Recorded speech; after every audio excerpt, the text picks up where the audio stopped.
Karen Griffiths' The Haunted House Adventures of the Pigeons. Copyright 2026 by Karen Griffiths. Contents 1. Welcome to the Haunted House 2. Pompum seems to lead 3. A wrong kind of warmth 4. Baby the Jester 5. Caratu's chatter 6. Badger's care 7. Hobson maintains dignity 8. Paljetta sees the pattern 9. P's small courage 10. Booflu and the shadows 11. Adore no bird expected 12. Whose whisper stays 13. Ledger of the lost 14. The family tie 15. Dust reveals a route 16. The basement signal 17. A hidden network 18. The silent vendor 19. Voices from the walls 20. Betrayal in feathers 21. Weaving the clues 22. The door of the gatekeeper 23. Protect or profit 24. The heart of the house 25. The gatekeeper's trust 26. Truth camouflaged no mori 27. Celebration of trust 28. Quiet after the storm 29. Wisdom from the walls 30. The next mystery beckons. One welcome to the haunted house. The house on Gutter Lane. The sun had just slipped behind the spires of the city, bleeding amber into the gutters and turning the sky the colour of old parchment. From their perches on the rust-stained lampposts, the pigeons off Gutter Lane watched the world settle into evening. One by one they rose, their wings beating a soft, hurried tempo, and drifted toward the silhouette that had become their nightly waypoint, the crooked, half-collapsed Victorian that had stood abandoned for as long as anyone could remember. It was a ritual as old as the pigeons themselves. The house was a monument to forgotten stories, its cracked windows staring like weary eyes, its moss-covered roof a crown of wilted green. To the humans who passed by it, the house was a relic, an eyesore to be painted over, a place for graffiti, a shelter for stray cats. To the pigeons it was a landing strip, a lookout, a playground where the wind sang through broken shutters and the shadows whispered. The first to alight was Maestro, a plump, silver-crowned bird whose feathers bore the sheen of 1,000 sunsets. He had been the oldest of the flock, his beak scarred by a near miss with a hawk long ago, his eyes sharp with the memory of every rooftop he had ever surveyed. He hopped onto the cracked sill of the front window, his talons finding the old, weather-worn wood with the Aesop a veteran. "Evening, crew," he cooed, his voice a low rumble that seemed to vibrate the very plaster. "Thewins fresh, the shadows still." From the alley behind the house, Whisper emerged, a slender, speckled pigeon whose plumage blended almost invisibly with the stone walls. She was the quiet one, the observer, the one who saw things before they became words. She perched beside Maestro, her head tilted as she listened to the faint creak of the house settling. "Do you hear that?" she asked, her voice barely more than a breath. A soft ticking, like a heart beating under the floorboards. Grit, the brash, steel-grey pigeon with a scar across his left wing, hopped onto the adjacent windowsill, his feathers ruffling as if to shake off an imagined chill. He sneered, a habit forged in the streets where every scrap of bread was earned the hard way. "Be a softy, Whisper," he clucked. "There's nothing but wind and old wood. If there's atticing, it's probably just a loose hinge." Pip, the youngest of the flock, scrambled up from the ledge with a bobbing hop that sent tinner clouds of dust into the air. He was a bright-eyed, bumbling wanderer, forever asking questions no one had the patience to answer. "What does it sound like?" Pip asked, peering over the edge of the sill. "Can we go inside?" "Maybethers, maybe there's a whole world in there." Luna, the poet of the group, arrived last, her feathers brushed with a faint iridescence that caught the dying light and turned it into a halo. She flapped down onto the sill with a graceful, almost ceremonial glide, her eyes reflecting the amber glow of the street lamp. "The house," she mused, "is a page waiting to be read. Its shadows are ink, its cracks are verses. Perhaps tonight the story will finally turn." They all settled, the rhythm of their breathing a soft chorus against the whispering wind. The house, though silent to most, seemed to pulse beneath them, as if something deep within its bones had taken notice of the gathering. A faint tapping began, barely audible over the rustle of leaves. It was irregular, like a hesitant knock, then a soft thud, then a pause. Whisper's head turned toward the attic window, where a thin sliver of darkness clung to the edge of the roof. "It's coming from up there," she whispered, her eyes narrowing. "From the attic." Maestro cocked his head, his beak snapping shut with a decisive click. "The attic has been closed for decades. No one has stepped foot there since the house was abandoned." Grit scoffed. "Closed doors are just invitations for the bold." Pip flapped his wings impatiently. "Then let's be bold." Luna's voice rose, gentle but firm. "We must be careful. Some doors hold more than dust." The group exchanged glances, each pigeon feeling the tug of curiosity against the tug of caution. The attic was a dark mouth, a hollow that seemed to breathe with the house itself. The rhythmic tapping grew louder, more insistent, as if whatever lay within was trying to make contact. Maestro took the lead. He leaped from the sill, his wings cutting a smooth arc as he rose toward the cracked attic window. With a practiced twist, he wedged his sharp beak into the warped wood and nudged the glass, already gone, aside. The opening was a jagged maw, the wood framing it, splintered and curling like old parchment. Inside, the attic was a cathedral of shadows. Beams of moonlight slipped through the gaps, painting the dust in silver. Stacks of forgotten trunks, boxes of yellowed letters, and a moth-eaten tapestry draped like a veil over the floor. The tapping came from a small wooden chest perched at her far corner, its lid slightly ajar, the metal hinges catching the light with each subtle movement. Whisper floated forward first, her eyes scanning the area. There. It's a music box, she breathed. Listen. The chest emitted a faint, crackling whine as Pip nudged it with his beak. A delicate melody began to rise, a lullaby of long-forgotten days, notes trembling like a child's breath. The tune wove through the attic, threading itself around the pigeons, around the dust motes, around the very walls. The house remembers, Luna whispered, her voice trembling with awe. It keeps the music off those who lived within. Maestro turned his head, his eyes gleaming with a mix of reverence and triumph. It's not just a house, he declared. It's a keeper of stories. The music rose, and with each note the attic seemed to shift.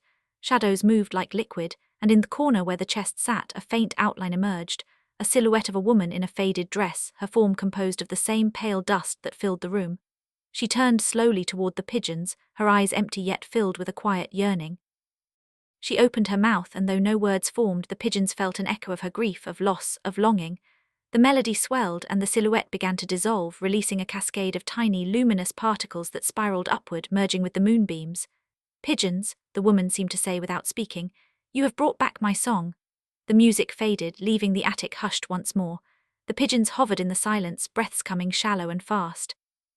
Pip, who had been the most eager, now stared at the empty space where the silhouette had been, his eyes bright with wonder. I think, he whispered, the house wasn't empty after all, it was just waiting for us. Grit, who had always scoffed at the unseen, lowered his head. Maybe some doors are worth opening. Nodded, her earlier trepidation gone, replaced by a calm certainty. She was never Rialigon. She was just waiting for someone to hear her. Maestro spread his wings, feeling the weight of his years lift, as if a chapter he had never known. He was part of had finally been written. We are more than scavengers, he said, his voice resonant in the attic. We are keepers of memory. Luna stepped forward, her feathers catching the remaining moonlight.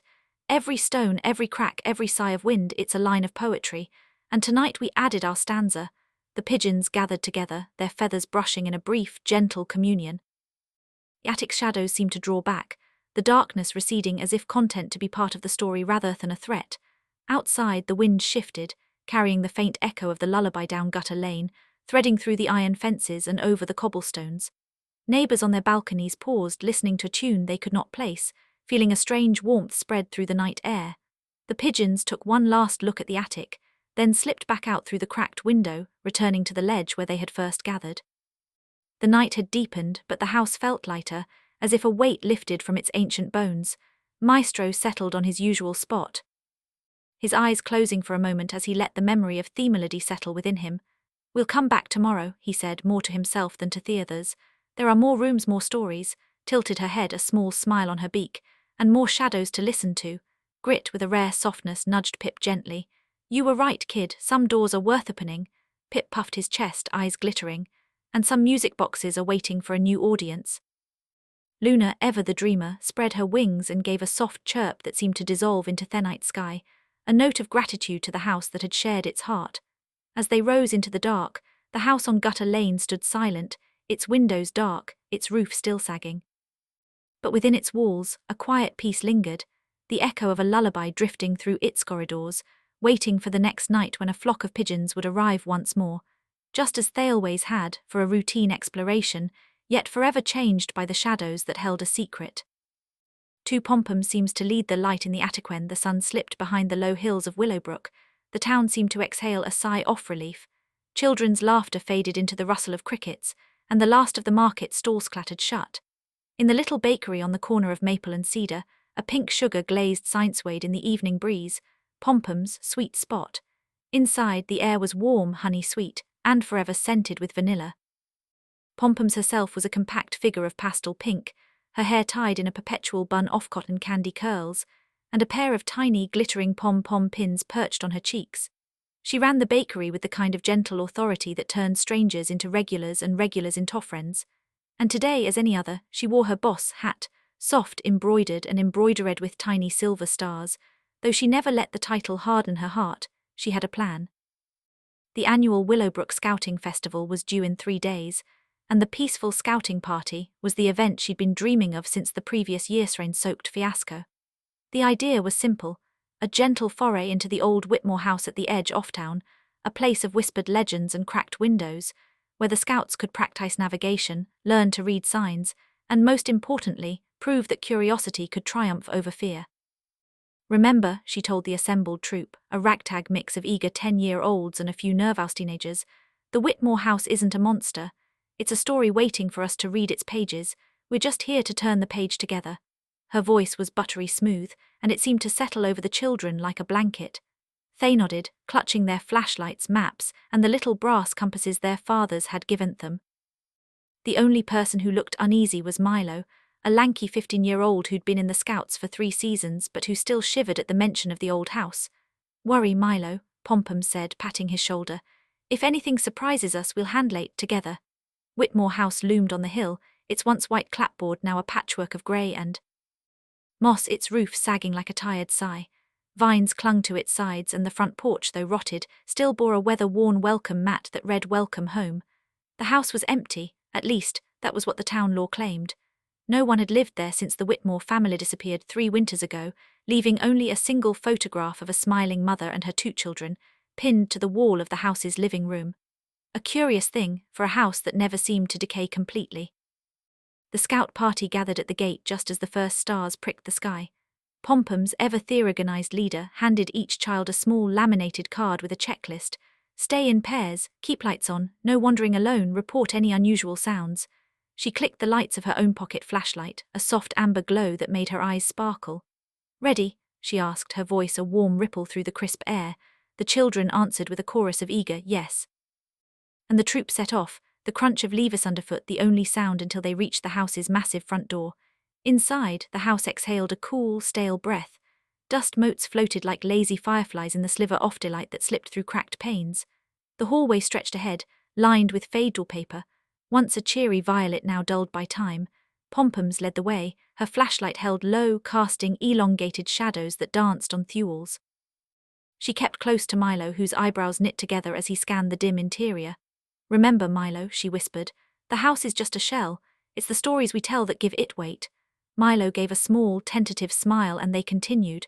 The scouts' maps marked the attic as restricted, a warning added by previous generations. Pompoms glanced at it, then at the children, and then at the old wooden stairs that creaked under the weight of memory. "This is where the adventure begins," she announced, nudging the group forward. "Stay close, keep your eyes bright." The children followed, giggling and whispering as the stairs groaned beneath their feet. Midway up, a sudden flicker of light caught Pompom's eye, a brief silvered glimmer that seemed to dart across the hallway, disappearing into the darkness of the attic doorway. A faint, muffled cry floated down the stairs, too low to make sense of but unmistakably human. Pompoms froze. She turned to the troop, her smile slipping into concern. "Everyone hold your breath," she murmured, her voice barely louder than a ribbon of wind. At the top of the stairs, the attic door stood ajar, the wood warped from years of weather. The flickering light pulsed again, this time a thin line like a restless firefly. The muffled cry rose in pitch, a wail that seemed to echo from 1,000 rooms. Pompom swallowed, her heart beating an eager, rhythmic patter. She had always believed in the power of kindness, in the promise that a sweet boss could smooth over any jagged edge. But this was no bakery dispute or a broken candy jar. It was a house with a secret yearning for acknowledgement. "Let's stay together," she said, her voice steadier than she felt. She stepped forward, the floorboards protesting beneath her boots. Milo, his eyes wide with a mix of terror and something else, perhaps curiosity, snapped his flashlight on. A thin beam cut through the darkness, revealing a hallway lined with a series of doors, all shut, all bearing the same faded number, 13. The attic door was one of them. "Are we supposed to go up?" whispered Ella, the youngest scout, clutching her compass like a lifeline. Pompoms weighed the options in a heartbeat. The flashing light seemed to pulse in rhythm with muffled cry, as if inviting her forward. She could retreat, lead the children out, and claim that the house was too dangerous, a decision that would shatter the peace she had worked so hard to foster. Or she could step into the unknown, trusting the same gentle conviction that had guided her through countless sugar-spun challenges in the bakery. She chose the latter. She lifted the attic door with a trembling hand. The hinges squealed, an ancient sigh that seemed to ask why now. As the door swung open, the light intensified, spilling into the attic like sunrise through a cracked window. The space was not as she imagined, a cluttered mess of cobwebs and broken furniture. In the center stood a small wooden chest, its iron latch rusted, but the glow emanated directly from it. The muffled cry grew clearer, forming words that tinged the air. "Help, please," Pompum's eyes widened. She knelt beside the chest, brushing away dust, and hesitated. The attic, though cold, felt alive, its walls humming with an unseen presence. "Do you hear that?" she asked the children, who nodded, eyes glistening with a mixture of fear and awe. She lifted the chest's lid. Inside lay a single, delicate porcelain doll, its hair a swirl of golden yarn, its eyes a deep sapphire that seemed to hold a tiny galaxy within. The doll's cheeks bore a faint pink, reminiscent of Pompum's own hue. Its tiny hand clutched a note, written in a hurried childlike scrawl. "If you find me, it means the house still remembers. I'm Miss Eliza, daughter of the Whitmore. Please let me go home." Pompums felt a tear slide down her cheek, not from sorrow alone, but from the sudden realization that the house was not empty. It was holding a memory, a lingering love, a child's plea that had been forgotten. "Milo, can you read this?" she asked, her voice barely above a whisper. Milo stepped forward, his fingers trembling as he unfolded the note. He read aloud, his tone reverent. "I've been waiting for someone to hear me. The light you saw is my hope. The cry is my voice. Please set me free." The attic light flickered again, brighter this time, bathing the room in a soft, amber glow that reminded the scouts of the bakery's ovens. The doll's eyes shimmered, and the faint sound of a lullaby drifted through the rafters, a song Pompums recognized from her own childhood, a lullaby her mother sang while she baked dough. Pompums realized then that the house wasn't haunted, it was remembering. The Whitmore house was a vessel of love, of loss, of unfinished stories. The flicker wasn't a sign of danger, but a beacon, a tender signal that somewhere inside, a heart still beat. She lifted the doll, cradling it gently. "We'll take you home," she promised, her voice resolute. The attic light pulsed, then steadied, as if in agreement. The group descended the stairs, the doll nestled in Pompum's arms, the children's faces lit by the soft glow that now seemed to follow them. The house, once oppressive with its silence, felt lighter, as if a burden had been lifted. Outside, the night had deepened, the stars now a blanket overhead. The scouts gathered in a circle, the doll placed gently on a blanket. Milo, who had once been hesitant, now spoke with quiet authority. "Give her a name," he suggested. "How about Leela? It means night, like the night we found her." The children cheered, and Pompums, feeling a tenderness beyond any cake she'd ever iced, whispered, "Leela it is." She turned to the group. "Tonight we learned that peace isn't the absence of mystery. It's the willingness to listen, to understand, and to bring comfort where we can. The Whitmore house isn't empty, it's a story that needed its ending, and we together gave it one." The scouts nodded, the weight of the adventure settling into their hearts like sugar into batter. They had come for a scouting exercise, but they left with a lesson that would stay with them longer than any badge. Pompums lifted the doll high, the amber light catching its sapphire eyes. In that moment, the flicker from upstairs seemed less a warning and more a greeting, a reminder that kindness could illuminate even the darkest corners. The next morning, the bakery's windows were filled with the scent of fresh croissants. Pompums placed a tiny, pink pom-pom tag on a new batch of pastries, each labelled Leela's Delight, in honour of the little doll who had guided them through the night. The townsfolk, curious about the new name, asked for the story. Pompums smiled, her eyes twinkling with the same gentle authority she'd always worn. She said, handing a warm cinnamon roll to a shy child, "The best scouting parties are the ones that find a home for a wandering heart." So, the Whitmore house, no longer just a crumbling relic, became a place where the town's children would gather for story time, their laughter echoing through the restored rooms, blending with the faint lullaby that now seemed to rise from the very walls. A lullaby of peace, of curiosity, and of a sweet boss who believed that even the faintest flicker could become a guiding light. 3A wrong kind of warmth, the cold, that was not autumn the wind, that afternoon was a thin, relentless whisper, slipping through the cracked shutters of Whitmore House like a breath held too long.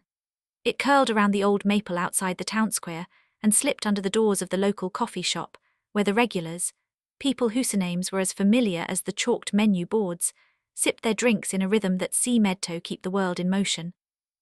Abe Calder, the unofficial de facto leader of the town's watch, stood at the edge of the square with his hands shoved into the pockets of his faded denim jacket. He was a man of habit, a steady 8 a.m., start at the hardware store at 6 p.m., call to his sister Maya, and a nightly patrol of the streets that had been his home since his father's death. The others, Jonas, the lanky mechanic, Leela, the schoolteacher with a habit of humming old folk songs, and Finn, the newcomer who'd moved into the abandoned Miller barn a month prior, had gathered around him as they always did, forming a loose circle of concern that the town seemed to need more than ever. It was the first time in years that anybody had noticed the chill. The calendar showed the last week of September, the leaves still clinging to their branches in a fevered orange. The temperature in the square should have been a mild 64, but the air felt like it had been pulled from a winter night and dumped into the middle of autumn. Even the sun, a weak golden disk behind a veil of low clouds, seemed reluctant to rise. Maya shivered despite the thin sweater she wore. "It's not the weather," she said, her voice low, eyes flicking to the windows of the old Whitmore place across the street. "It feels wrong, like Somion's breathing on the back of my neck." Jonas, ever the skeptic, rubbed his hands together. "Maybe it's just the furnace in the library. You know how old those things are, irregular heating. Or maybe it's something else," Finn added, his eyes scanning the empty street, as if expecting a shape to step out of the fog. "You ever notice how the temperature drops whenever you're about to learn something you don't want to know?" There was a nervous laugh, but the sound did not travel far.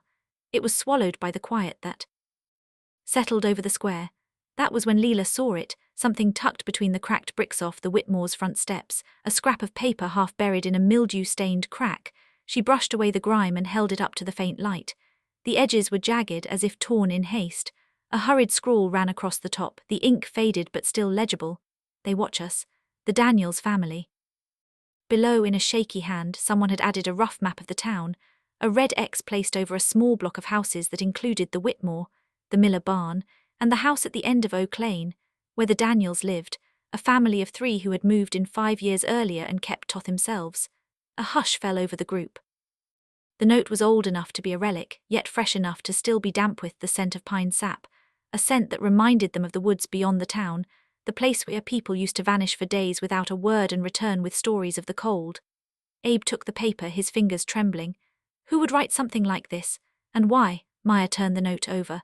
The back was blank except for a faint, smudged fingerprint, single partial, as if a thumb had pressed it against the paper in haste.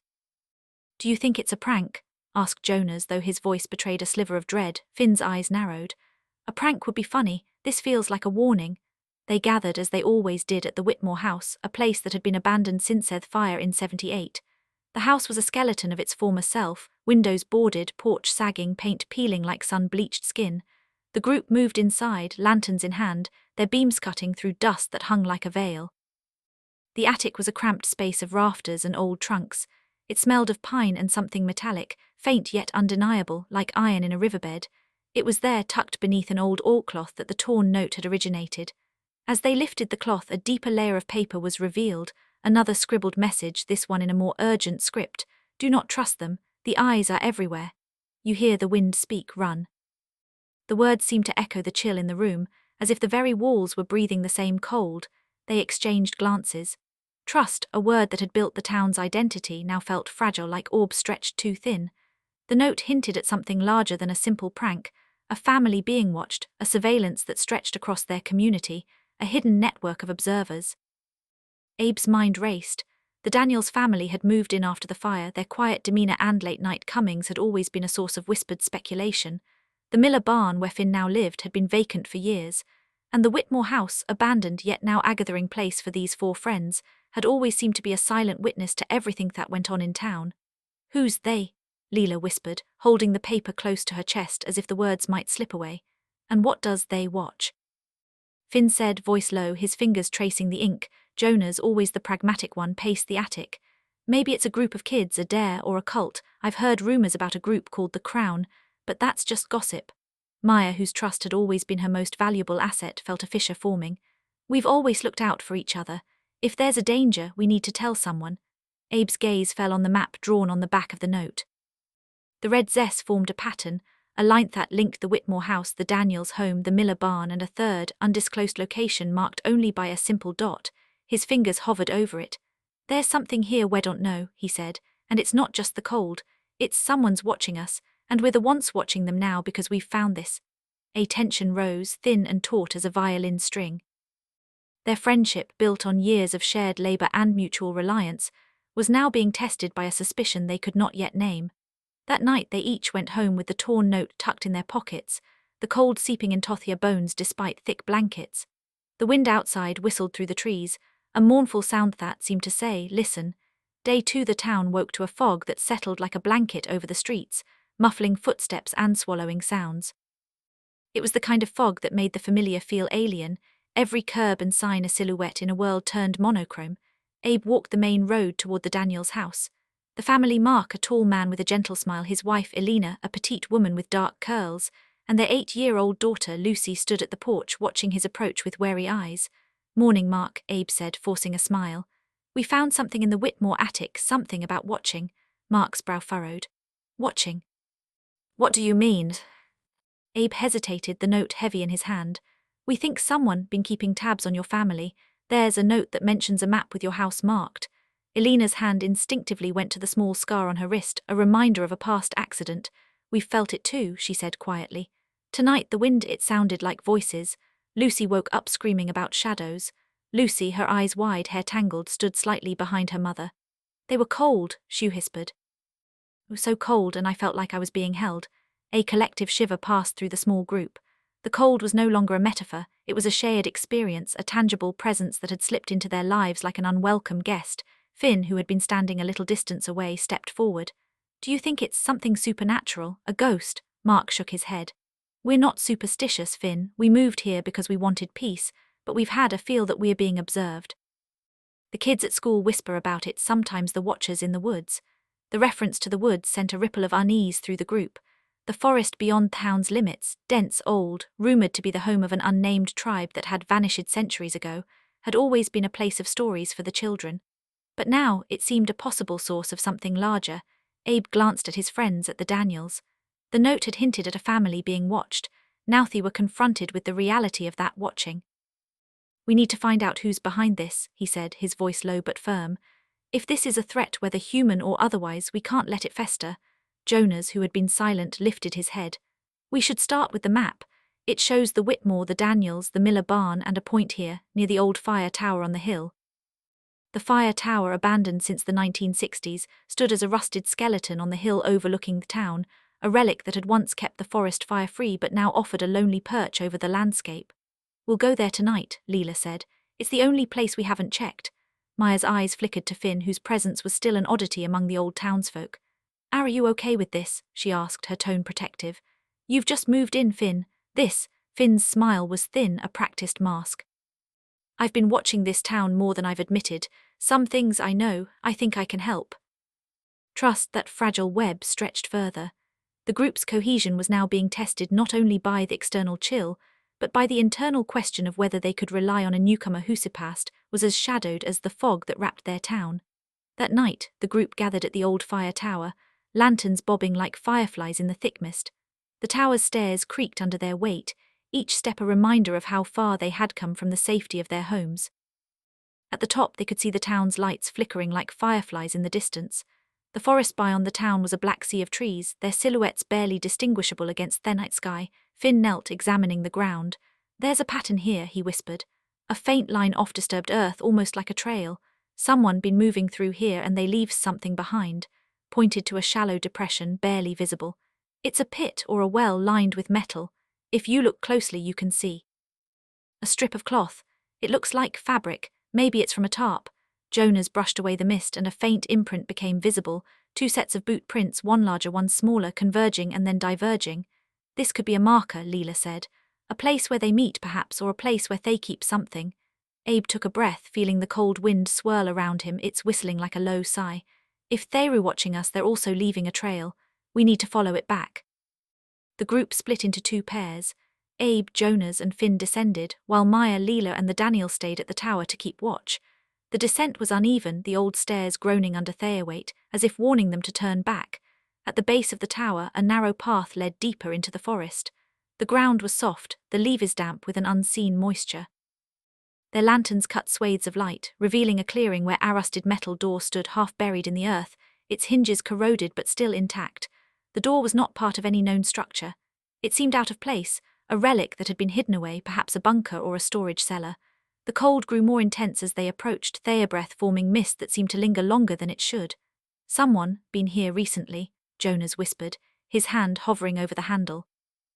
The metally's warm in places, like it's still being used. Finn's face hardened. "That's not just heat, it's a repulse, something alive, maybe a generator. If we open this, we might find what's watching us." Abe hesitated, his hand hovering over the note in his pocket. He thought of the trust he had placed in his sister, his friends, the Daniels, and now this newcomer. The chill sharpened, as if the night itself leaned in to listen. He turned the handle. The door groaned, revealing a dimly lit hallway, lined with steel plates and faint buzzing lights. The air inside was colder than the outside night, a dry chill that seemed to sap the warmth from his skin. "Whoa," murmured Leela, her voice echoing in the narrow space. The hallway opened into a larger chamber. In its center stood a table covered with an array of devices, monitors showing grainy footage of different parts of town, the Whitmore house, the Daniels porch, the Miller barn, each camera angle marked with a small red dot. A low hum filled the room, the sound of a server rack working overtime. Beside the table, a stack of papers lay, maps of the town with several houses marked in red, the same as the one on the torn note. "Surveillance," Finn breathed. "Someone set up a network." A beeping noise from a speaker caught their attention. A recorded voice, thin and distorted, played, "*we. For baby, the jester, the house that laughed, the house had been waiting for them for years. Its plaster cracked like old skin, its floorboard sighing under every footstep. When the team arrived at dusk, the last light slanted through the stained glass window of the parlor, painting the dust motes in amber. It was the kind of Victorian home that seemed to breathe, exhaling drafts through the chimney and inhaling the creak of its own timbers. Dr. Elena Marlowe, a parapsychologist with a habit of scribbling marginalia in the margins of her notebook, led the group. Beside her stood Tom Whittaker, a structural engineer who'd once designed a suspension bridge in Nepal and now measured the house's angles with a laser rangefinder. Leela Patel, a clinical psychologist, carried a small recorder ready to capture any psychic resonance the house might emit. And tucked in a soft carrier was Kai, only 8 months old, the son of the new owners who'd invited the team to make sure the place was safe for the baby.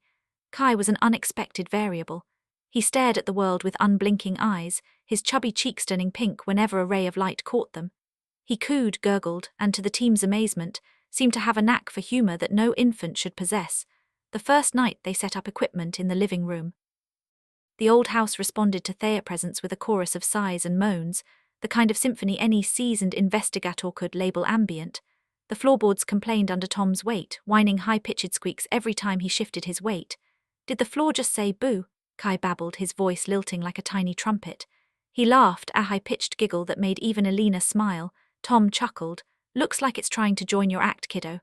Leela, who was recording the ambient sounds, noted the baby's laughter in the margin of her notebook. Laughter as a response to unknown stimuli, potential defensive mechanism. The house settled into a rhythm. As the night deepened, the wind rattled the shutters and the house answered in a chorus of groans. Kai, perched in his carrier, began to point his tiny fingers at her corners where the shadows gathered. "The hallway's gossiping again," he said, his baby voice inflected with mock seriousness. "I heard the pantry say it's tired of being shelf-ish." Leela's pen paused. She frowned at the note she'd just written, unusual specificity in infant's remarks, possible auditory reception. Later, as they moved the recorder from room to room, a particular hallway door caught Kai's attention. It was an old oak door, half painted over, its wood darkened by age. Every time Somione passed, it emitted a low, resonant squeak, as if the hinges were sighing. "Did the door just whisper woo?" Kai giggled, then paused, his face turning a shade darker. He stared at the door, his eyes following a faint line of light that seemed to flicker beneath their paint. "The door's talking," he announced, his voice now a mixture of delight and something that sounded almost like dread. "They're saying she never left the room. They're whispering she never left the room." The words weren't his own. The phrase, "she never left the room," floated in the sterile air like a fragment of a conversation caught halfway between worlds. A cold shiver trailed down Elena's spine. "Did anyone else hear that?" she asked, voice barely above a whisper. Tom shook his head, his eyes fixed on the door's warped wood. "I only heard the squeak." Leela replayed the recorder's audio. The ambient background was a low hum, but interlaced with it, almost drowned out, was a faint murmur. "She never left the room," the recorder had captured it. "Someone is speaking through the house," Leela whispered, eyes meeting Elena. "Or someone is speaking through the baby." Elena knelt beside Kai, gently taking his chubby hand. "What did you hear, sweetie?" she asked, half playful, half concerned. Kai's eyes widened and a small nervous laugh escaped his lips. It's a secret, secret. The house says don't tell anyone. The team exchanged glances. The baby, whose only weapons against the unknown were giggle-san nonsense, was now the conduit for the house's whispered confession. The joke had morphed from a light-hearted quip about a squeaky floor into a revelation of something hidden behind that door. This is not a joke anymore, Tom said, his voice low. We need to open that door. They approached the oak door with the caution of archaeologists uncovering a tomb. Tom's flashlight cut a thin wedge of light through the gloom, revealing a thin line of darkness where Thepint peeled away. The hinges, rusted and cold, gave a protestive squeak as they turned. The door swung open to reveal a cramped room, no larger than a walk-in closet, its walls lined with a thick layer of dust. In the center, a wooden chest sat half buried, its lid ajar. Inside, there lay a bundle of yellowed letters tied with a frayed ribbon and a faded photograph of a woman in a Victorian dress, her face turned away from the camera. In the corner, a child's toy, a cracked porcelain doll, lay abandoned. Leela crouched, her fingers brushing the letters. These are from 1913, she murmured, reading the first line. I have not left this room, but I fear they will hear my cries. The words resonated with the whispered fragment the baby had repeated. She never left the room. Elena glanced at Kai, whose eyes were now wide and solemn. The baby's earlier laughter had been a shield, a buffer against the raw fear that clutched at his instinct. The humor was his way off, making the world safe enough to inhabit. Babies don't understand the weight of these words, Leela said softly. They use what they have, laughter, to keep the terror at bay. Kai heard the whispers and wrapped them in jokes so his mind could cope. Tom placed his hand on the chest, feeling the faint vibration of long latent sorrow. The house was trying to tell us something. It let the baby hear it because perhaps the baby's innocence made their voice clearer, less filtered by adult skepticism. Elena lifted the photograph, the woman's face still turned away, eyes hidden. She was probably a servant who was locked in here when the house was built. The whispers we hear are her final pleas echoing through the wood. The team stood in silence, the house breathing around them. Kai, still cradled in his carrier, let out a quiet, breathy laugh. No longer a joke about squeaky floors, but a soft, almost reverent sound, as if he knew the house had finally been heard. Leela recorded the moment, her recorder capturing both the ambient hum and the baby's faint chuckle. She noted in her journal, laughter can be a shield, a veil over fear. When the veil lifts, truth is not always comforting, but it is necessary. The night stretched on and the house seemed to settle into a new rhythm, no longer a chorus offsize but a hush of gratitude. The old oak door creaked shut behind them, the hinges no longer protesting but simply resting. As dawn painted the sky with pale pink, the team packed their equipment. Kai, exhausted from his nocturnal vigil, fell asleep in his carrier, his small hand clutching a strand of the frayed ribbon he had taken from the chest. Outside, the sun rose over the roofline. The house, once a repository of hidden fears, now bore a small, quiet laughter in its walls, a reminder that even the youngest among us can sense what adults often refuse to hear. And in that laughter, they had found a doorway not just to the past, but to the very human way we protect ourselves, with humor when terror threatens to flood their heart. 5 Karatus chatter the rain drummed a thin, relentless tattoo against the slanted roof of the old manor, each drop atony percussion that seemed to echo through the hollowed corridors. Inside, the air was thick with scent of old pine and varnish, the kind of smell that made a stranger feel as though they were stepping into a memory that had been tucked away for generations. Karatu was already in the kitchen, perched on a battered wooden stool, a chipped teacup balanced on a saucer that had once been white but now wore a perpetual haze of tea stains. She was a fixture in the house, a constant, a whirl of words that never seemed to pause. Her talk, like a river that refused to be dammed, spilled over every crevice of the manor. The cracked plaster in the hallway, the faded portraits that leaned against the walls, the ancient grandfather clock that still ticked stubbornly despite its stopped hands.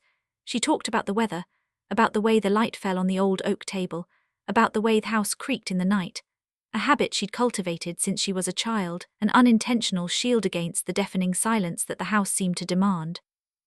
Did you notice how the rain makes the wooden beams look darker? She said without asking Gagnon. It's like the house is sighing, you know, a sigh that's been held in for 100 years. She turned to the only other person in the kitchen, Myra the housekeeper, who had learned early on that the best way to keep Karatu's chatter from spilling over into the whole house was to give it a gentle outlet. Maybe the house is trying to tell us something, Myra replied, her voice a soft murmur against the clatter of rain. Karatu's eyes sparkled. Oh, that's exactly what I think. It's like when we talk to walls and they answer back if we listen right. She moved, as she always did, from one nook to another, her steps a series of soft thuds on the floorboards. She brushed past the ancient cabinet that sat against the far wall, a hulking structure of dark mahogany, its doors ornate with iron hinges and brass accents, its surface pitted by time. The cabinet had been a silent sentinel for as long as anyone could remember, holding gleinons, silverware, and the occasional dust-covered heirloom. Did you ever wonder why that cabinet never opens fully? Caratu mused aloud, leaning against it, her fingertips tracing the worn grain. It's like it's holding a secret, a breath-waiting Tobe released. Mira chuckled. It's just old wood, Caratu, nothing more. Caratu's words had a strange cadence to them. She spoke not just to fill silence but to coax it, to tease the world into revealing what it wanted to hide. As she talked about the history of Themana, a tapestry of wars, marriages, betrayals, her voice rose and fell, reverberating against the cabinet's panels. Remember when grandfather built this? He always said the house had a mind of its own. He used to tell us that every door, even a cabinet, was a mouth waiting for a story. She paused, ice flickering to a faint notch in the wood that no one had ever noticed. Maybe, she whispered, the cabinet is trying to speak to us. She pressed her palm against the lower left corner, feeling a slight give, nothing more than a loose panel perhaps, yet something gave under her touch. An involuntary gasp escaped her lips. Mira, look, she said, voice suddenly hushed as if the house itself had drawn a breath. I think there's a latch. The latch was hidden behind a thin strip of dark wood, almost invisible to anyone who hadn't been looking for it.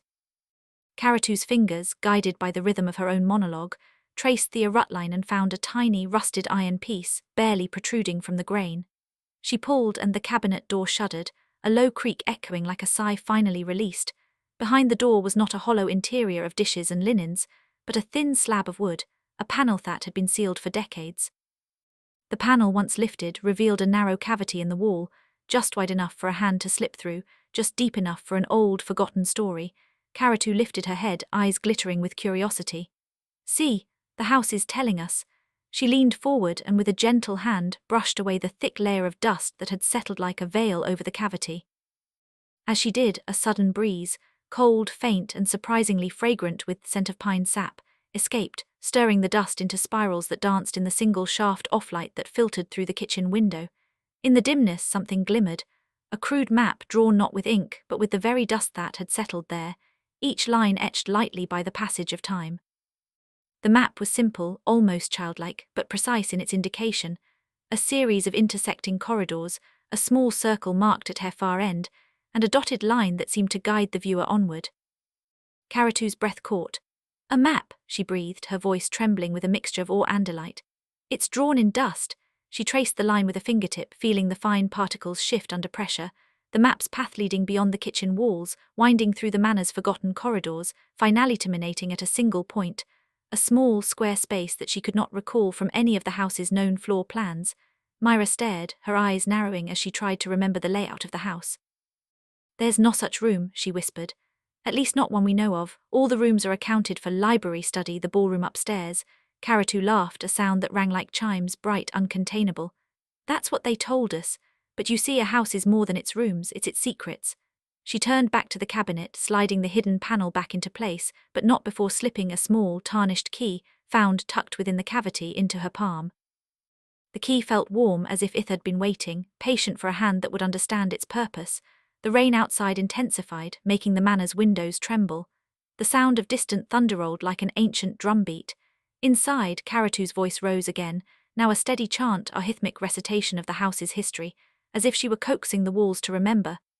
Listen to the stories the walls hold, she urged, moving toward the narrow passage that the map hinted at.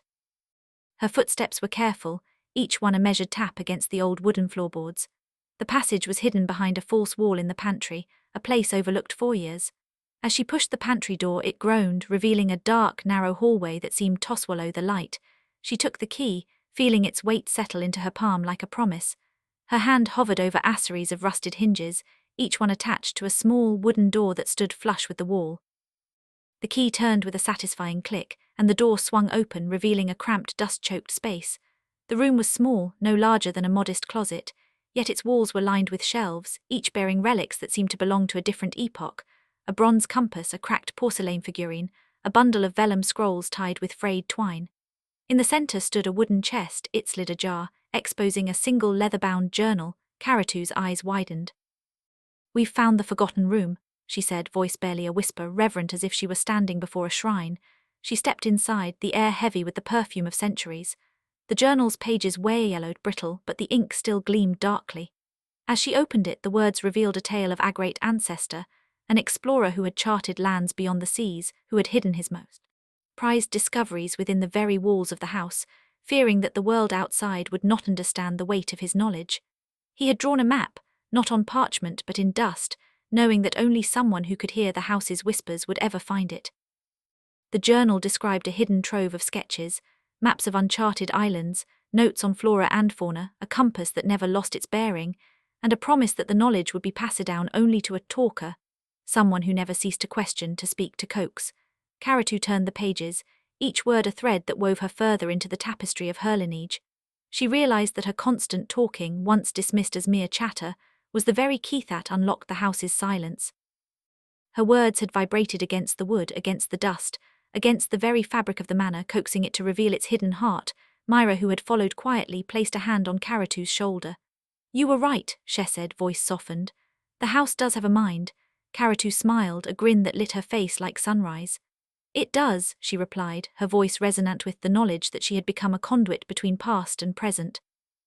The rain outside began to subside, the storm's fury giving way to a gentle patter. In the forgotten room the dust settled anew, but this time it was no longer a veil of forgetting, it was a blanket of reverence, protecting the secrets that had finally been spoken into existence. Karatu closed the journal, slipped the key back into her pocket, and with a final glance at the map drawn in dust, whispered a promise to the house. "I will keep talking, for as long as these walls need a voice." In that promise the manor seemed to exhale, a deep, contented sigh that resonated through its timbers, echoing the endless chorus of stories that would now be told, one word at a time. 6 Bajdars care the red thread the wind had been a whisper all week, the kind that made the pine needles tremble but never break. In the hollow of Elder Vale, where the moss grew thick enough to cushion a tired foot, the community of forest folk went about their days as if the world beyond the ridge lines were a myth. They had learned, over the many seasons they shared, that safety was a habit, not a guarantee. Bajdar was the first to sense a shift. It began as a low, guttural growl low in the earth, a sound the old owls had called the earth sigh. The pine crowns shivered, as if the wind had taken a sudden, fierce breath. A shadow, dark and swift, slipped between the trunks and rose like a black tide across the clearing. For a heartbeat the forest held its breath. Then, with a sound like 1,000 dry leaves tearing loose, their darkness cracked and fell, scattering the ash of an abandoned campfire that had been smouldering under the roots for weeks. A blaze, sparked by a careless wanderer months ago, had finally found its way to Elder Vale. Smoke curled like a living thing, climbing the trunks and threatening the delicate roofs of the creatures' homes. The fire's heat brushed the low branches, and the scent of singed pine filled the air. Bajdar, small, feather-bright, a weaver bird with a chest as amber as sunrise, was perched at the edge of her nest, a carefully woven cradle of twigs and soft grass perched on the highest branch off the ancient birch that overlooked the glade. She saw the fire first, the orange tongue-licking Thesky, then the panic in the eyes of the residents below. She snapped her wings and rose, a flash of red and gold against the grey sky, and swooped on into the heart of the upheaval. First she found Lyra the rabbit, whose ears were flattened against his head as he scrambled over a fallen log. He was trembling, his whiskers quivering with fear. "Lyra," Bajdar chirped, landing gently on a moss-covered stone beside him. "Come, follow Thecliad path by the river. It's safe there behind the flat stones." Lyra's eyes widened, a fleeting flash of gratitude before he nodded and hopped forward, his hind legs thudding against the damp earth. Next she spotted Nyx, the young fox, her sleek fur caught in a tangle of thorny vines that had been lit from the fire's heat. Nyx snarled low, teeth bared at the encroaching flame. "Trust me," Bajdar said, her voice a soft trill that seemed to calm the crackling air. She darted forward, nudging a broken branch away with her beak, creating a narrow trench. "Through that trench, then up the hill, I'll guide you," Nyx followed, her paws slipping on the wet bark, but the bird's steady presence kept her from panicking. One by one, Bajdar checked on each of the community's members. The elderly badger who had been dozing in his burrow, the timid field mouse who hid in a hollow stump, even the solitary owl who had always kept to the higher eaves. When the fire finally sputtered and died, the ash settled like a pale quilt over the glade. Canopy was now a silhouette of burnt branches and blackened leaves, but the creatures, who called it home stood, breathing heavily, eyes blinking away the smoke. Badger, exhausted but resolute, fluttered back to her own nest. She perched on the edge of the twine-woven cradle, her chest rising and falling with the rhythm of life. The nest, always a sanctuary for her, seemed smaller now, as if it too had felt the tremor of the fire. She settled herself among the soft grasses, but something caught her eye, a glint of ruby lingam among the twigs, half concealed by a tuft of moss. She pecked at it delicately, and a thin strand of bright red yarn slipped from the nest's innermost fold, curling like a coiled serpent onto the floor. Badger's heart fluttered faster. Red was not a colour found in the wild of Elder Vale, save for the occasional berry or the scarlet cap of the autumn mushroom. Yarn even more so, an artifact off the human world, a thing of craft and intention. She traced the thread with her beak, feeling its smoothness, its purposeful twist. It was no accident.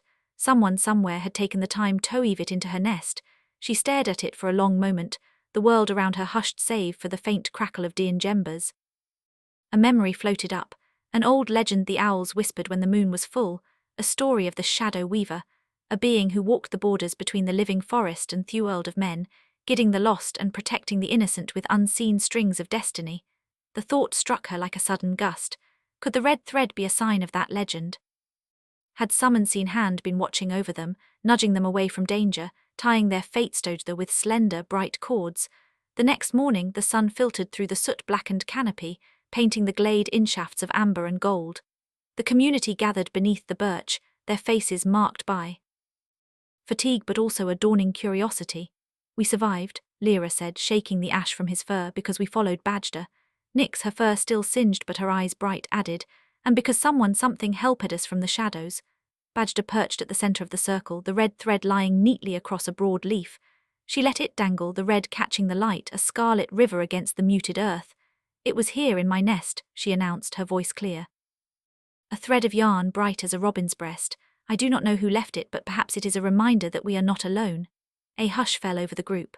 The old badger, whose name was Bramble, rumbled low, "We have always believed the forest watches us. Perhaps the watcher is more tangible than thought." The field mouse, timid but emboldened by the shared hope, squeaked, "If someone ties us together, maybe we should tie back. We can help each other keep the threads strong." From that moment the forest folk began to share more than just resources.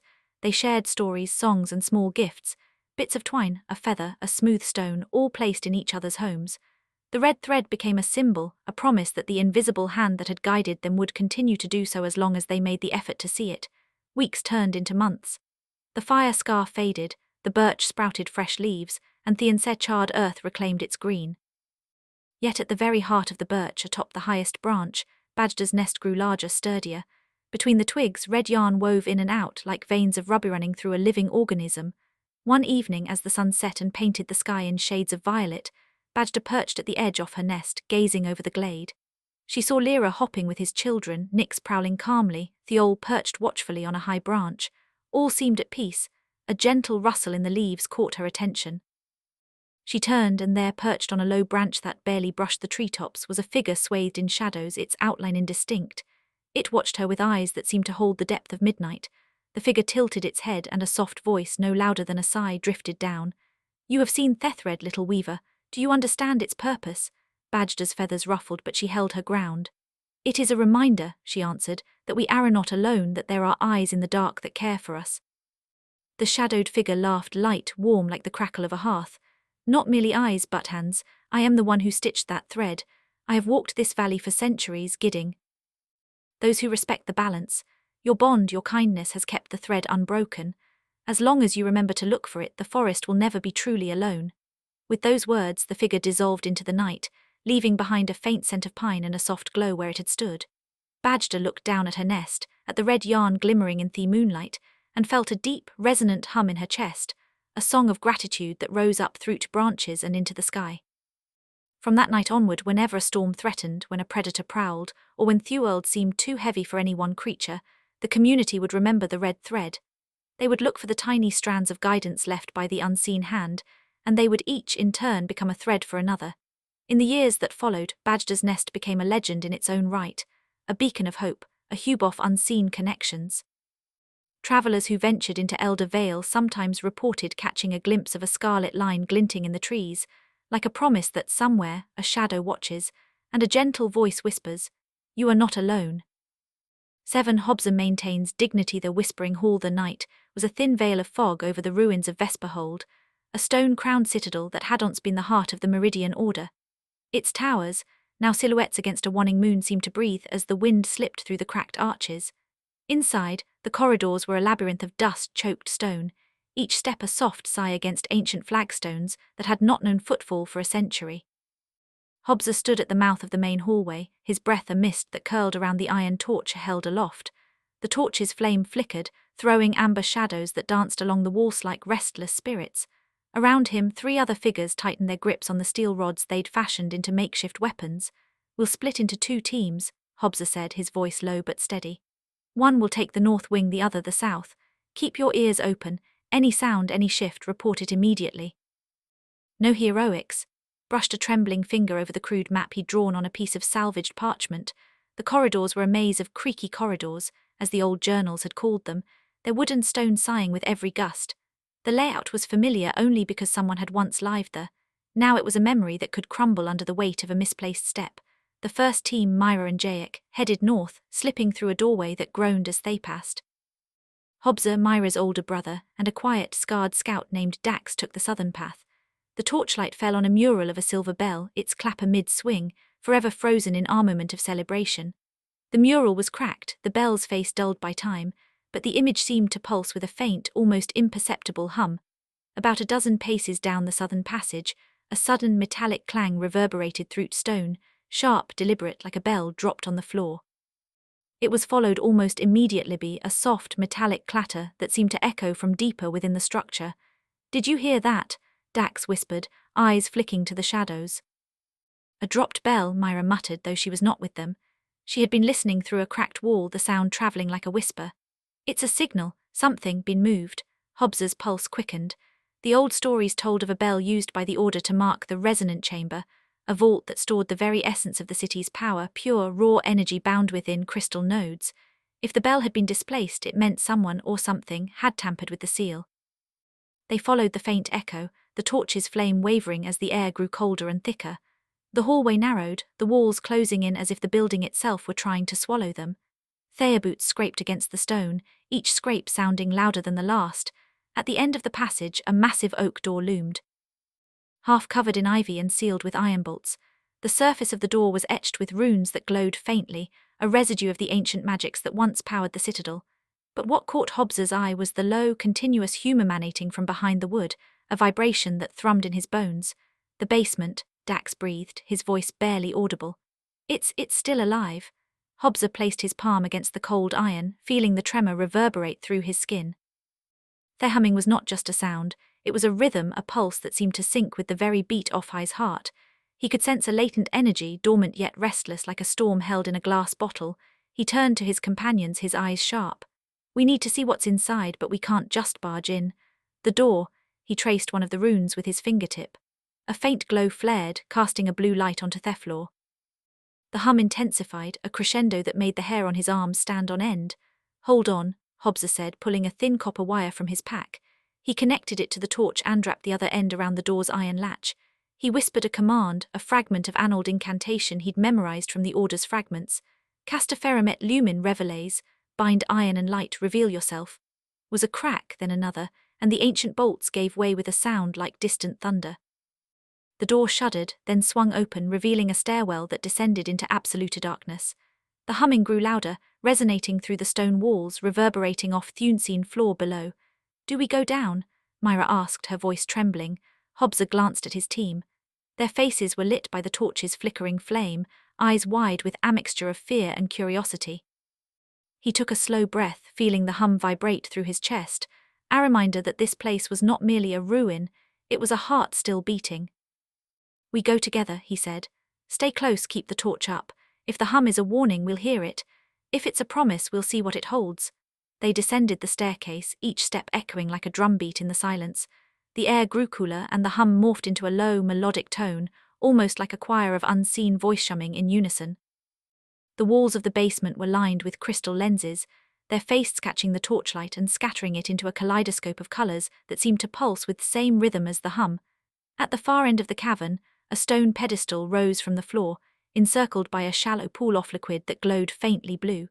Resting atop the pedestal was a brass bell, its surface immaculate despite centuries of neglect. It hung there, unmoved, as if waiting for a hand to ring it.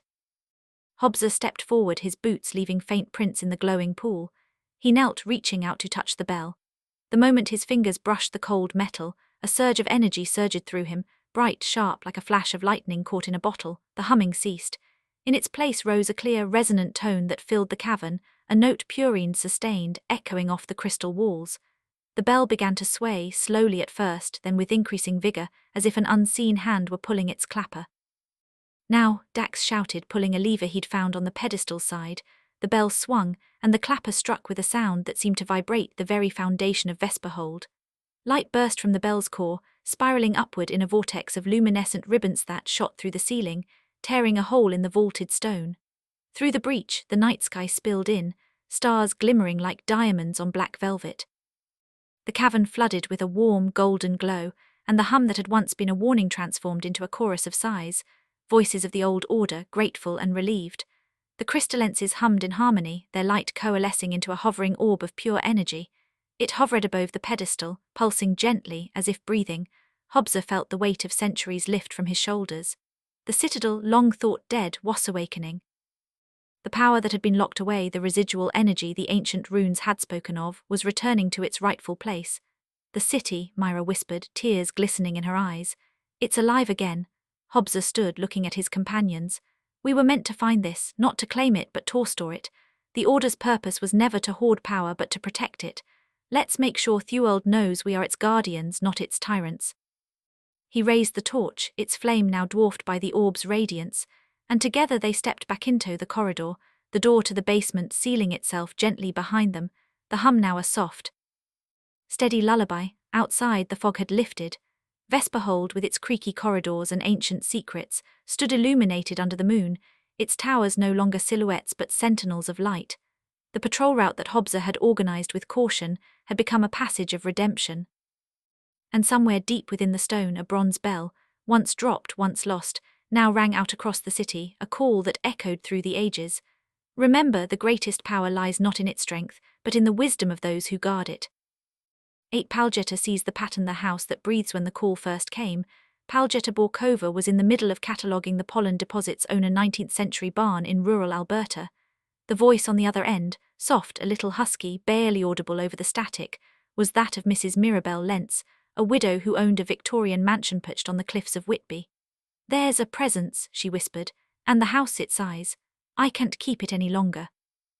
She added that she had read about Paljeta's work in a small academic journal, and thought perhaps the dust whisperer, as she called herself, could come and see. Paljeta had never been called a dust whisperer. She was a physicist by training, an environmental engineer by trade, and an obsessive cartographer of the invisible. She'd spent a decade mapping dust motes in museums, libraries, and old factories, learning how every filament could tell a story about airflow, vibration, temperature, and human movement. The idea that She could be hired to interrogate a haunted house felt half joke, half calling. She accepted. The Lentz house was a 3-story Flemish Gothic curiosity built in 1872, with a slate roof that had weathered a century of Atlantic gales. Its windows were sashed with leaded glass, its walls thick with stone and plaster, its interior a maze of narrow corridors, high ceilings, and a ballroom whose parquet floor still held the faint imprint of a waltz from the 1890s. The locals said the house breathed at night, walls that seemed to expand and contract, a low creak that rose and fell like a sigh. Some swore they heard footsteps in the attic when no one was there, others claimed the smell of lavender, Mrs. Lentz's favourite perfume, filled the air even after she'd washed it away. For Paljeta, the house's breathing was merely a question of physics, the thermal expansion of timber, the pressure differentials caused by sea breezes, the minor shifts in foundation as the tide rose and fell. She arrived with a portable dust laser scanner, a set of hygrometers, a small array of anemometers, and a notebook of the sort a cartographer would have used before the days of GIS. She was ready to listen to the house's breath through the language of particles. Chapter 1. The first sweep. The moment she stepped through the mahogany double doors, the air seemed denser, as if it had been holding its breath. A gentle, almost imperceptible exhale seemed to move through the foyer. A soft whoosh that set a subtle ripple across the dust that lay on the marble floor. Paljetta set her equipment down on a side table and turned on the laser scanner. The thin emerald beam cut through the dim light, illuminating a fine veil of dust that hung like a suspended veil in the hallway. As the beam moved, it struck individual particles, causing them to glitter with a fleeting phosphorescence. The scanner logged each particle's size, composition, and its velocity relative to the scanner's own movement. The first pattern emerged in the entry hall, a dense, spiraling vortex of dust that seemed to rotate clockwise, centering on the grand staircase. It was not random. The particles were larger near the base, finer at the top, a classic signature of a vortex driven by a steady, warm-up draft meeting a cooler, denser layer of air. The source, a hidden crevice beneath the staircase where a small furnace, long since decommissioned, still leaked heat through a cracked tile. She noted this in her notebook. "House is breathing," she muttered half to herself, not because of ghosts but because of heat dynamics. Moving deeper, Paljetta entered the ballroom. Here the dust cloud was different, thin, almost uniform, but with a faint periodicity. Every 30 seconds, a subtle pulse of dust would rise from the floor, travel upward in a slow columnar plume, and then settle back down. This pulsation was synchronized with the old pipe organ's air chest, she realized, a relic that still held a spring-loaded bellows system feeding a hollow pipe behind the stage. "The house is exhaling," she wrote. "The organ's bellows are still functional. Air is being forced through the pipework and escaping through a vent in the ceiling. The effect is a low-frequency oscillation that carries dust in a rhythmic wave." She placed a hygrometer near the vent. The reading spiked, confirming a brief surge of warm, humid air each time the organ's bellows cycled. The house was not haunted. It was simply alive, a machine of old mechanisms still moving, each with its own respiratory rhythm. Chapter 2. The lavender trail in the master bedroom. Paljetta was greeted by a faint perfume that seemed to cling to the wallpaper like a ghost's veil. Lavender, it was subtle but unmistakable. She closed her eyes and inhaled, focusing not on the scent but on the particles that carried it. The laser scanner pinged as a cluster of particles, each coated with a fine oil residue, drifted lazuli toward her. She zoomed in on the spectral data and saw a composition rich in linalool and camphor, the chemical markers of lavender essential oil. The particles were not uniformly distributed. They traced a sinuous path from a small, ornate bottle perched on the nightstand, through a crack in the wall, and into a hidden cavity beneath the floorboards. She lifted the nightstand, revealing a tiny hinge that gave way to a shallow niche. Inside was a thin leather-bound ledger, its pages yellowed with age. She opened it and saw entries in a careful, looping hand, dates, names and amounts, cash transactions recorded in neat columns. One entry, dated October 1911, read, "Sale of nitrate, ship cargo to G. Hargrove, £3 200, transfer to Lentz estate." The amount was substantial for the era, and the mention of nitrate, a highly flammable and during wartime a potent explosive, caught her attention. The ledger continued, "All shipments concealed within the house's ventilation systems. Staff instructed to maintain the organ's bellows to mask sounds." Paljetta's pulse quickened. The house's breath, its constant air movement, was not merely a relic of agging pipes and faulty furnaces. It was a deliberate, engineered conduit for something far more valuable and far more dangerous than any ghost. She turned the page. A later entry, dated 1920, mentioned the death of the house's original owner, Sir Reginald Lentz, in a tragic accident that cannot be discussed publicly. The last line read, "The key to the safe is hidden in the organ's wind chest. Ensure the organ remains operational. The house must continue to breathe." A chill ran down her spine. The haunted house was a cover for a smuggler's vault, a clandestine wartime cache of explosives, perhaps even a stockpile of something still volatile. The haunting was a ruse, misdirection for those who might otherwise pry into the hidden safe. Chapter 3. Confrontation. Paljetta called Mrs. Lentz to the ballroom. The elderly widow shuffled in, clutching a crotcheted shawl, her eyes darting around the dim room. "Miss Borkova," she said, voice trembling, "the house, it does strange things. I thought perhaps it was spirits. I won't keep it any longer. My son says we must sell." Paljetta placed the ledger on the piano bench and laid her hand flat over the sheet music. "Mrs. Lentz, this house does not have spirits, it has a breathing system. The organ's bellows were never meant to be a musical instrument. They were a transport tunnel, a way to move air and something else through the house without detection." Mrs. Lentz's eyes widened. "What do you mean? Your ancestors were part of a network that smuggled munitions during the Great War. The ledger shows shipments of nitrate that were hidden in the house's ventilation. The ledger washed in here, and the organ's bellows were kept functional to mask the movement of material. The house's sighs are simply the air moving through the system. A low laugh escaped the widow's lips, though it did not reach her eyes. My husband never spoke of it. He told me the house had a soul, that it cared for us. I think he wanted us to remember that the house was alive, Palgetta repeated, and alive for another purpose. She turned to the organ.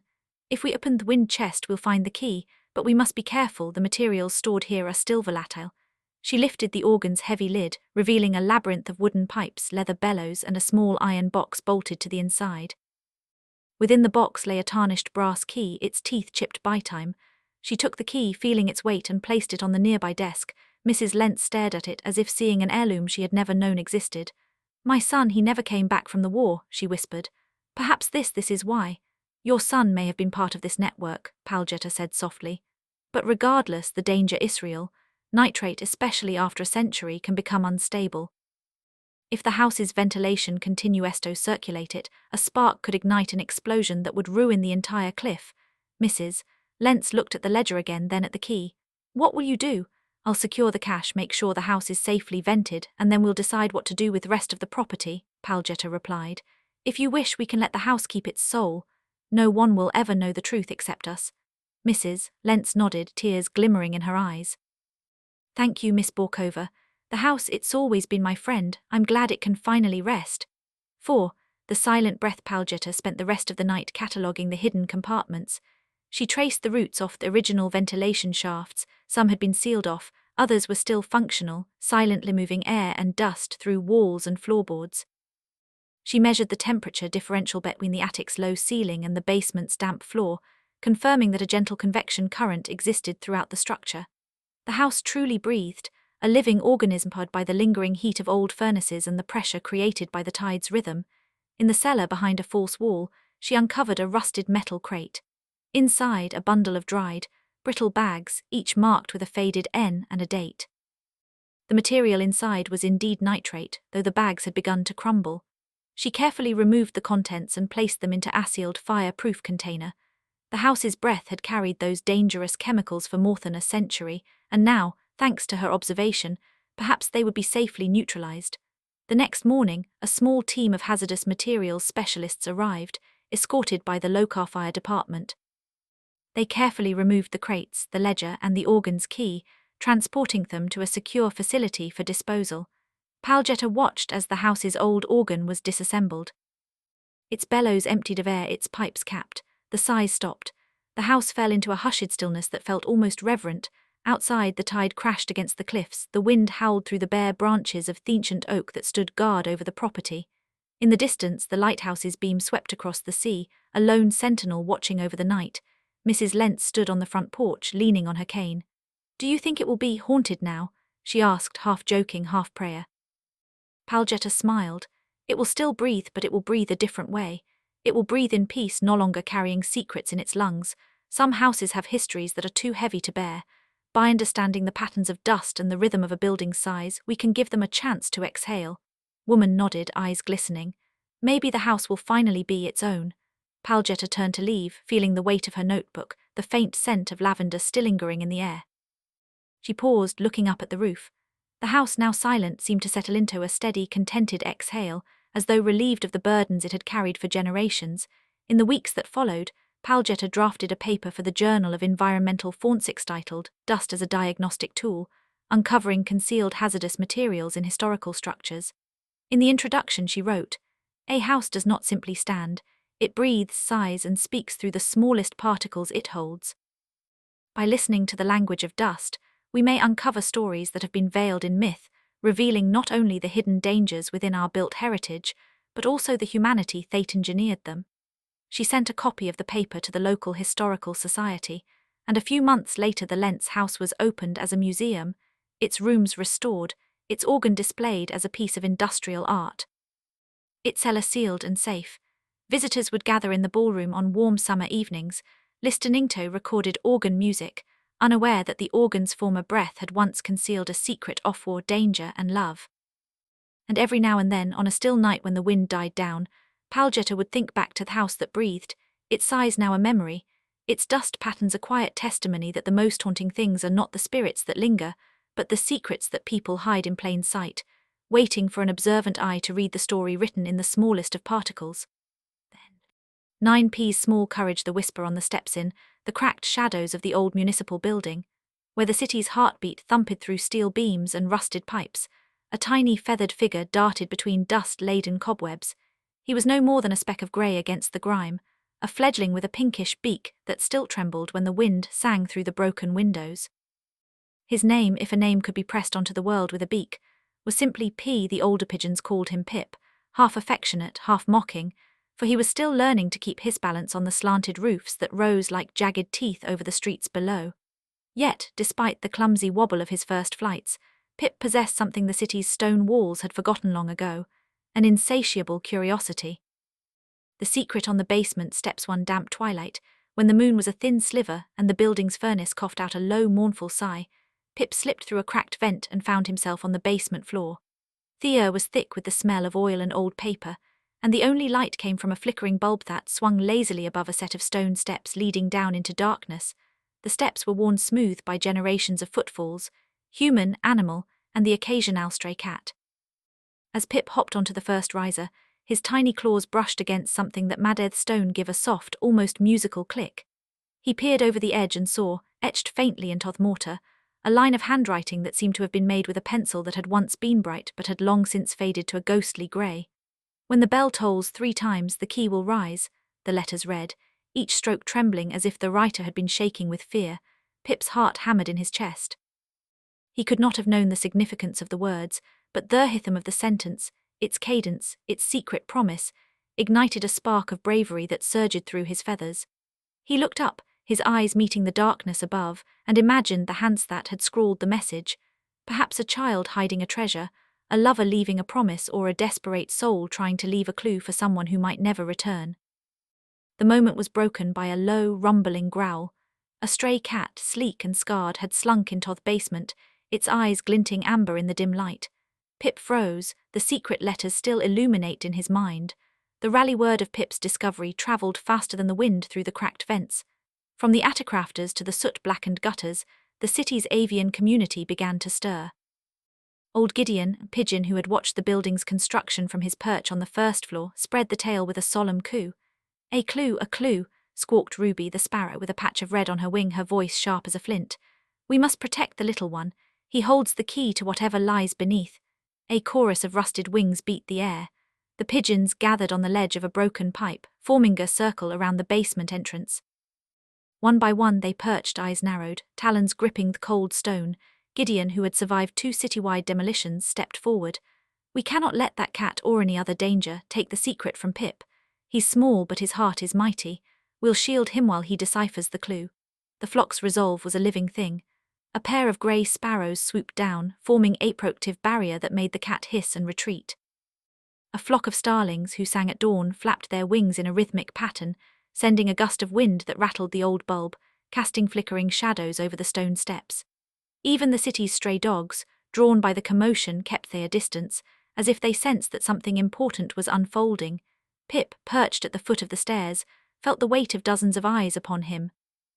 He could haverfold, hidden in the cracks, but the murmur of the flock, their collective heartbeat, filled him with a fierce, unexpected courage. The key clue the next night, the bell above the municipal building, an ancient brass relic that rang only on the hour, tolled 3 times at exactly midnight. The sound reverberated through the concrete walls and into Pip's tiny ears. He felt the vibrations thrumming through his tiny bones, and his beak twitched with recognition. "When the bell tolls 3 times, the key will rise," he whispered to himself, repeating the words until they curled around his thoughts like ivy. He hopped to the center of the steps, his claws digging into the mortar. The stone under his feet seemed to pulse in time with the bell's echo. With a sudden surge of strength, Pip pecked a particular seam in the stone, one that had always felt slightly loose, as if it were waiting for a gentle push. A soft click resonated, louder than the cat's growl, softer than the bell. A small rusted tin box, no larger than a walnut, emerged from the crack. Pip's eyes widened. Inside lay a thin, tarnished key, its bow shaped like a feather. The flock erupted in a chorus of delighted chirps. Gideon's eyes glistened with tears he had never known he could shed. "The key to the old watchtower," he croaked. "The one they sealed when the river flooded the lower streets. It's said to hold the city's forgotten archives, maps, letters, the very soul of our neighborhood. The key was not just a metal object, it was a promise. It meant that the people who had once lived in those streets, the children who had scribbled on stone, the lovers who whispered vows in night, all had left a piece of themselves behind, waiting for a brave heart, no matter how small, to uncover them. The flight of courage with the key cradled gently in his beak, Pip took to the air. The flock circled him, a living vortex of protection as he ascended the crumbling staircase toward the roof. Below, the stray cat watched from the shadows, its tail flicking, but it could not follow. The air was too thin, the wind too fierce for its paws.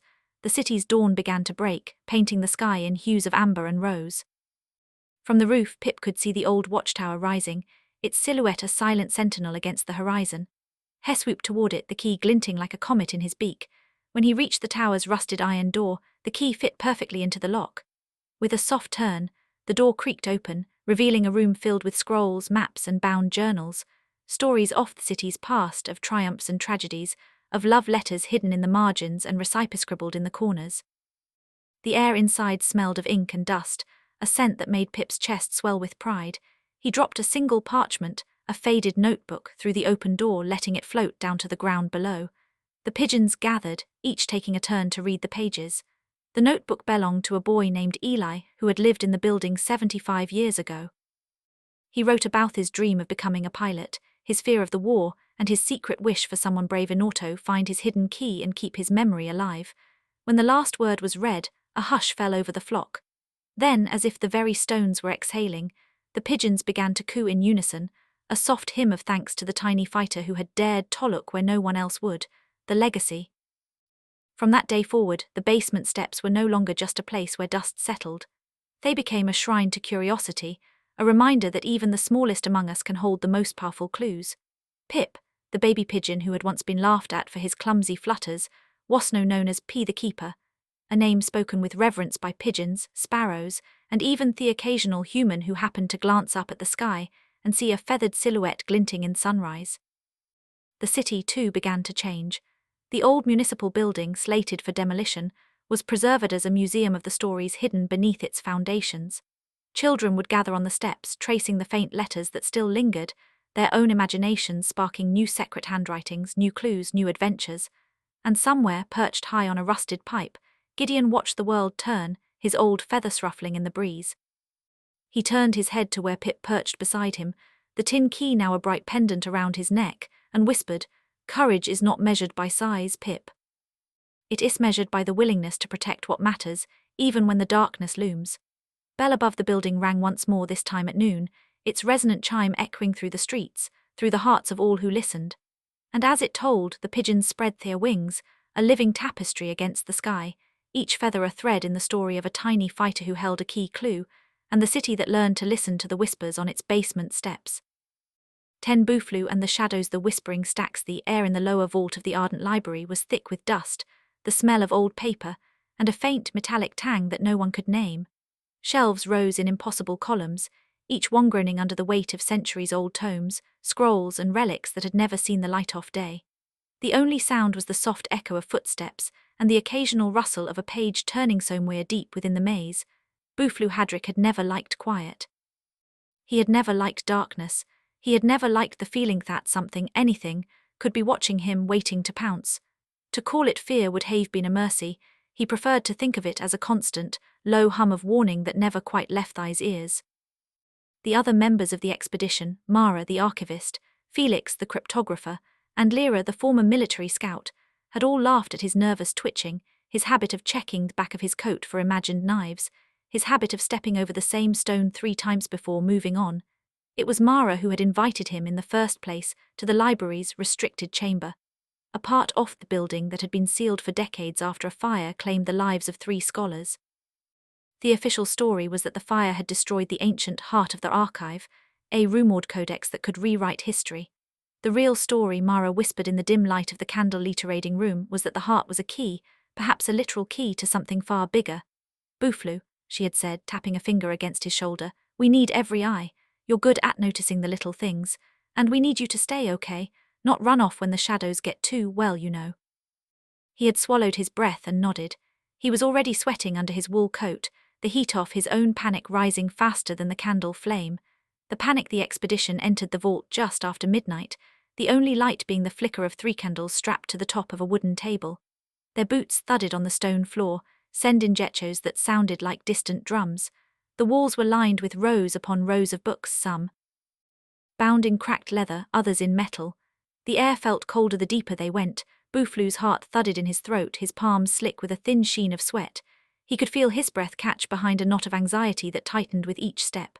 He began to hear whispers, not the soft sigh of paper turning, but a faint murmur that seemed to crawl along the spines off the books. His eyes darted from one shadow to the next. "Listen," Lyra whispered, her tone calibrated to cut through the tension. "There's a rhythm here, the floorboards, the creak of the shelves, they're all in sync." Knelt by a faded map of the library's original floor plan, tracing a line with his finger. "The original design has a central chamber beneath the main reading hall. It should be somewhere around here." Mara held up a lantern, the flame trembling in the draught. "We've got to find the hidden door. The codex is said to be behind it. And Boufflou—" She stopped, eyes narrowing as if she could see something inside his mind. She gave him a look that said, "Stay calm and don't die all at once." He felt his chest tighten, his breath shortening. A sudden groan from the far side of the room snapped the world into a new focus. A shelf older than any other began to sway ever so slightly, as if some unseen weight were pressing against it. The whispering grew louder, a chorus of sighs that seemed to come from inside the wood. "That moving?" Felix asked, voice barely more than a hiss. Boufflou, who had been staring at his own trembling hands, felt an involuntary jolt. Something inside him, some primal part of his fear, suddenly surged to the surface, a wave of panic that made his limbs feel like jelly. He stumbled forward, his foot catching the edge of a low, cracked stone. He fell forward, his arms flailing, his mind screaming for safety. The shelf loomed high above his head. His fall sent a cascade of dust and ancient paper fluttering like dead moths. His body hit the shelf, and his elbow slammed into the wood. A resounding crack split the silence. For a heartbeat, Boufflou lay on the floor, eyes wide, heart hammering against his ribcage. Then a small, hidden compartment in the back of the shelf gave way with a sigh, revealing a narrow gap in the oak that had been perfectly aligned with the tremor of his panic. The sudden opening exposed a thin line of darkness, the faint outline of a door set into the very backbone of the bookshelf, a door no one had seen in 100 years. The panic that had driven Boufflou into that shelf now dissolved into a stunned silence. He could feel the tremors of his own fear still reverberating through his limbs. He had, without meaning to, uncovered the very thing the group had been hunting. Mara's eyes widened, a mixture of awe and relief flickering across her face. The hidden door, it was there all along.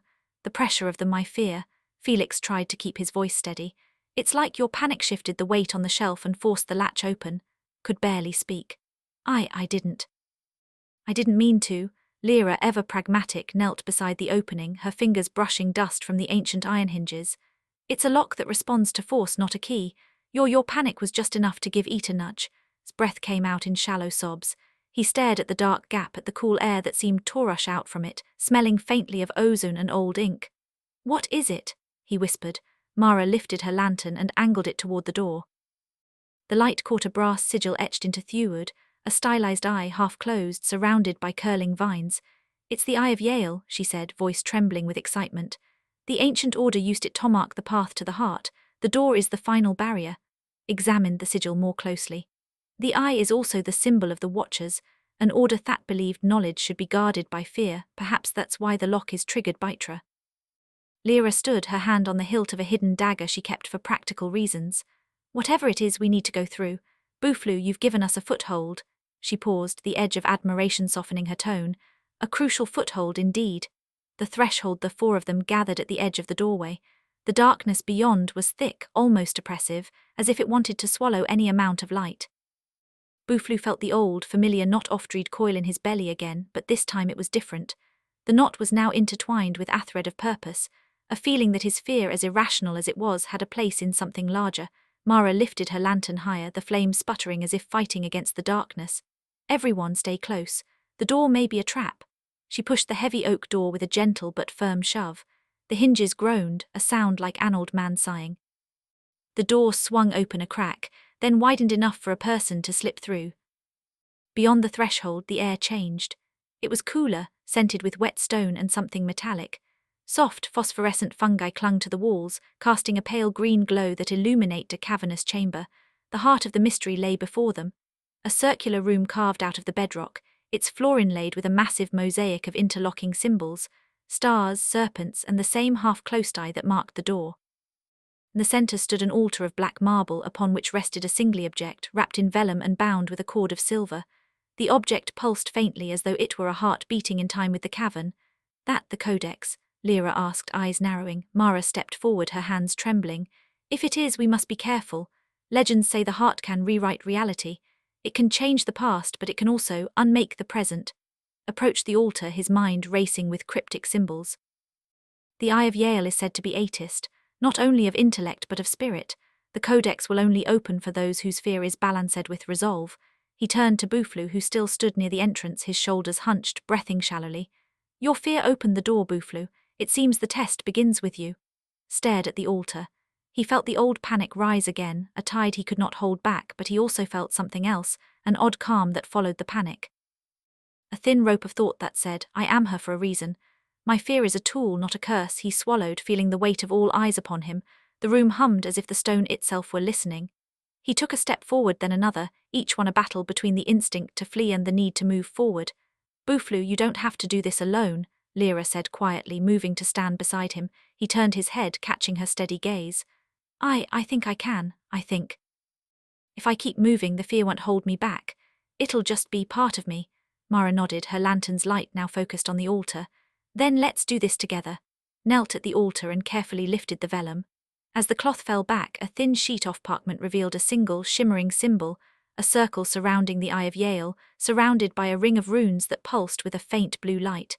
The moment the parchment was fully exposed, the floor beneath their feet trembled. A low humming filled the chamber, resonant and deep as if the very stone was singing. Light began to rise from the mosaic, spiraling upward, forming a vortex of colors that danced around the altar. The codex, if it could be called that, glowed brighter, its silver cord pulsing in rhythm. With the humming, stand back, Felix warned.